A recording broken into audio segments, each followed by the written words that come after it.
اسماعیل ہانیہ شہید ہو گئے۔ انا للہ و انا الیہ راجعون۔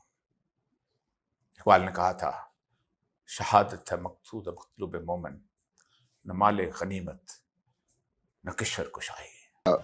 اس طریقے سے ایران کی جو ویئر ہاؤس تھا نیوکلیر کا، اس کو اٹیک کیا گیا، وہاں نقصان کیا گیا۔ تو ایران کے اندر لوگ موجود ہیں جو اسرائیل کے ساتھ مل کے کام کر رہے ہیں۔ فلسطینی صدر محمود عباس نے اسرائیلی حملے کو بزدلانہ اور خوفناک قرار دے دیا، فلسطینیوں کو متحد ہونے اور صبر و تحمل کا مظاہرہ کرنے کی تلقین کر دی۔ ایک اور اہم خبر دیں آپ کو، امریکی وزیر خارجہ کا اسماعیل ہنیہ کے قتل پر رد عمل۔ اسماعیل ہنیہ کی موت میں امریکہ ملوث نہیں۔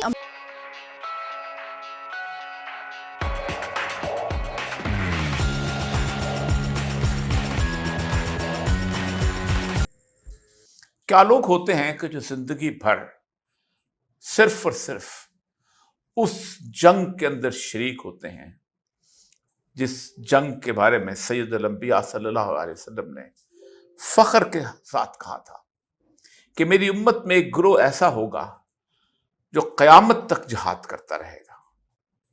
صحابہ نے پوچھا یا رسول اللہ ہم اسے کہاں تلاش کرنا ہے؟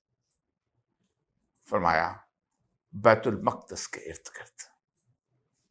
بیت المقدس کے ارد گرد بستیوں میں سے ایک بستی میں پیدا ہونے والا اسماعیل ہانیہ آج اس دنیا میں نہیں ہے۔ وہ اپنے اعمال لے کے اللہ کے حضور پہنچ چکا ہے۔ 13 بچوں کا باپ، جس کے 3 بچے 2004 کے اندر شہید ہو گئے تھے، جس کے پوتے پوتیاں نواسے نواسیاں بھی شہادت کا جام پی چکے ہیں۔ وہ اس غزہ کی جنگ کے اندر سب سے اہم ترین شخص تصور کیا جاتا تھا کہ جو حماس کی اس پوری کی پوری تحریک کو اس وقت لے کے آگے چل رہا تھا۔ یہ حماس کی تحریک ہے کیا؟ پوری دنیا جسے دہشت گرد کہتی ہے، پوری دنیا جسے سمجھتی ہے کہ یہ وہ لوگ ہیں کہ جو اپنی بستی کے اوپر، اپنے علاقے کے اوپر، اپنے گھروں کے اوپر 1920 کے بعد سے آنے والی اسرائیلی یلغار جو کہ پوری دنیا نے تمام یہودیوں کو وہاں آباد کرنے کے لیے شروع کی تھی، اس کا مقابلہ کر رہے ہیں۔ اپنے گھروں میں سے نکالے گئے، بار بار نکالے گئے۔ پہلی دفعہ جب 1948 میں جو لوگ نکالے گئے تو یہ لوگ اردن اور لبنان کے علاقوں میں جا کے آباد ہو گئے۔ صابرہ اور شتیلہ کے وہ کیمپ کو جا کے انہیں دیکھے تو مدتوں آپ کو نیند نہ آئے۔ آپ کو 75 سال کا وہ بوڑھا بھی ملے گا کہ جس کو پہلی دفعہ اسرائیلیوں نے نکالا تھا، اور وہ آئندہ مزید اگر 10 سال بھی زندہ رہنے کی خواہش کرے تو اپنے وطن واپس نہیں جا سکتا۔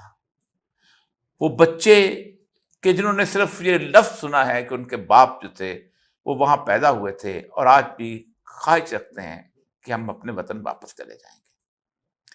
یہ لڑائی میں اس کی تفصیل میں نہیں جانا چاہتا ہوں، بہت دیر سے چل رہی ہے، لیکن گزشتہ اکتوبر سے لے کے اب تک کی جو لڑائی ہے اس کے اندر تقریباً 40,000 شہید ہو چکے ہیں۔ اسرائیل کی جیلوں میں سے جو لوگ باہر آتے ہیں وہ اپنی زندگی سے مایوس ہو چکے ہوتے ہیں، معذور ہو کے باہر نکلتے ہیں۔ کسی کی یادداشت ختم ہو چکی ہوتی ہے، کسی کے بہت سارے اعضاء جو ہیں وہ تباہ و برباد ہو چکے ہوتے ہیں، اذیتیں ہیں، ملبوں کے اندر دبے ہوئے لوگ ہیں، بچوں کی چیخیں ہیں، بچوں کو دفن کرتی ہوئی مائیں ہیں جو ان کے سروں پہ بوسے دے کے بھیج رہی ہے کہ جاؤ۔ تو اس راستے کے مسافر ہو کہ جس راستے کے اوپر اس پوری امت نے تمہیں تنہا چھوڑ دیا ہے۔ کائنات نے ختم ہو جانا ہے، اور رسول اللہ صلی اللہ علیہ وسلم فرمایا جس کی موت آ گئی اس کی قیامت شروع ہو گئی۔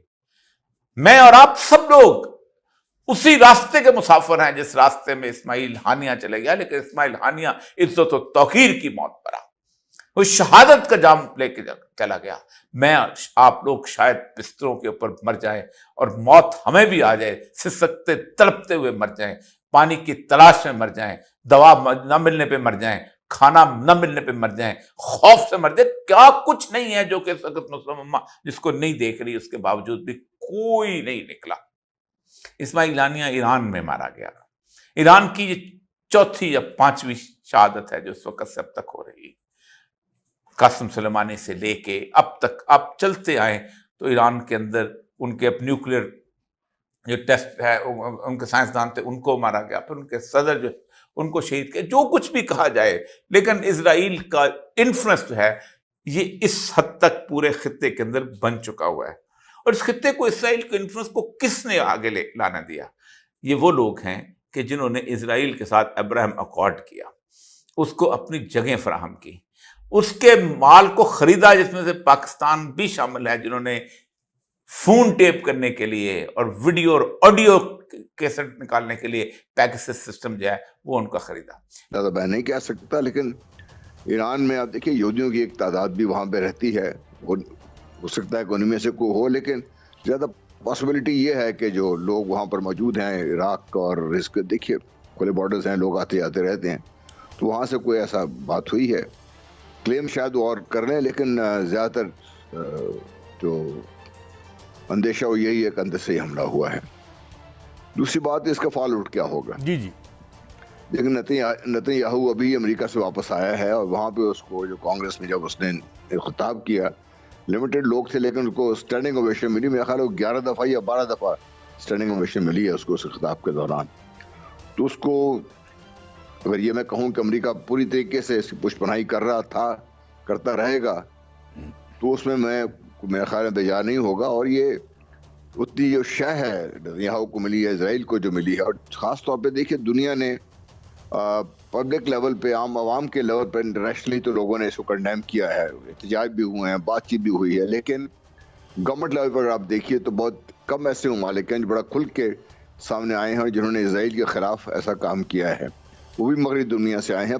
जो मुसलमान दुनिया है उसमें से बहुत कम लोग उठ के खड़े हुए हैं। तो ईरान को इस वक्त खत्ते में ऐसे देखा जा रहा है कि शायद वो तनहा है, और रूस और चीन जो इसके इत्तेहादी, तो मैं नहीं कहूँगा, जो सपोर्टर्स थे या उनका ख्याल था कि ईरान को उसकी बैकिंग हासिल है, वो भी न खुल के सामने नहीं आए। इसके बाद एक और चीज़ भी मत भूलिए, ईरान ने जो भी हमला किया था पिछला इसराइल के ऊपर, मुख्तलिफ टारगेट्स के ऊपर, तो उन्होंने इसराइल को बहुत टाइम देकर बड़ा प्रिसाइज मंसूबे के तहत हमला किया है ताकि जानी नुकसान ना हो। यानी कि ईरान ने इस बात से भी डरा था कि कैजुअल्टीज हुई तो शायद रिटेलिएशन होगी।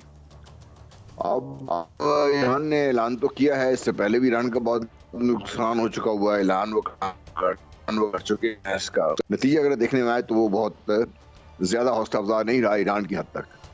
ये पॉसिबल है कि जो उनके प्रॉक्सीज हैं ईरान के, जो उस खत्ते में सरगर्म अमल हैं, चाहे वो लेबनान से हैं, सीरिया से हैं, या हमास से इनके दूसरे लोग हैं, वो शायद कुछ करेंगे ज़रूर, लेकिन इतना बड़ा मैं हमला जिस तरीके से ऐलान हो रहे हैं उतना मैं एक्सपेक्ट नहीं कर रहा। अच्छा जनरल साहब, ये बताइए कि जो पेनिट्रेशन, वो जो डोम है उनका, जो एक उनका हिफाजती हिसार है, उसको तो एक खबर ये भी आई थी जब हमला हुआ था कि भाई वो वल्नरेबल है, वो इतना जो है वो नहीं है जितना आप समझ रहे थे कि जी। तो क्या कैपेबिलिटी रिटेलिएशन की कहाँ तक है? जो मिज़ल्स उसके पास हैं और जो दीगर उसके पास हैं ईरान के पास, तो कहाँ तक वो उसकी ताकत को कैसे आप एस्टिमेट करते हैं ईरान की? देखिए, ईरान के पास दो किस्म की ताकतें इस वक्त इस खत्ते में हैं। नंबर एक तो इसके प्रॉक्सीज हैं, बड़े स्ट्रॉन्ग हैं, चाहे लेबनान में देख लीजिए, सीरिया में देख लीजिए, और इटसेल्फ जहाँ पे आप गजा की बात करें यहाँ पे आप देख लीजिए। वो तो अपना काम कर सकते हैं, उन्होंने पहले भी किया है, और ख़ास तौर पे इजराइल को इस चीज़ का पता है कि लेबनान की तरफ से कोई मूवमेंट हुई तो उनके लिए फिर बड़ी मुश्किल बनेंगी। एक तो ये कैपेबिलिटी है, उन कैसे इस्तेमाल करते हैं ये मैं नहीं कह सकता, होगा ज़रूर इसमें कुछ ना कुछ, इसमें भी करेंगे ज़रूर।